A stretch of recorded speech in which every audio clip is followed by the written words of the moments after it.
Welcome back to Maha's Kitchen Secrets, where I like my food healthy, easy and quick. Today, I'm going to show you an easy recipe to get rid of old bananas.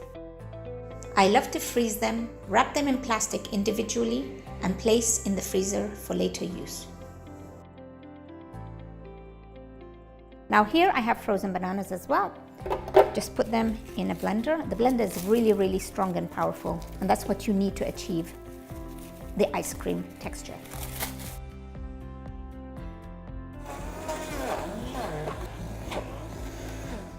You might look and see like, oh, it's not really becoming like an ice cream consistency.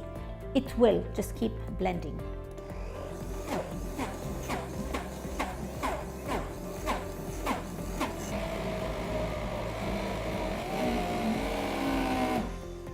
Look at that.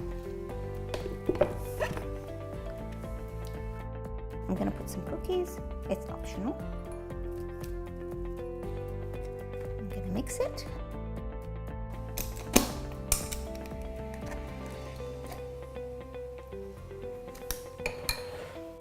Some blueberries.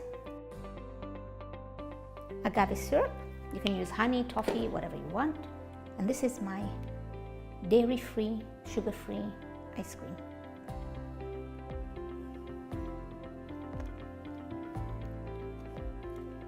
Who said healthy is not delicious?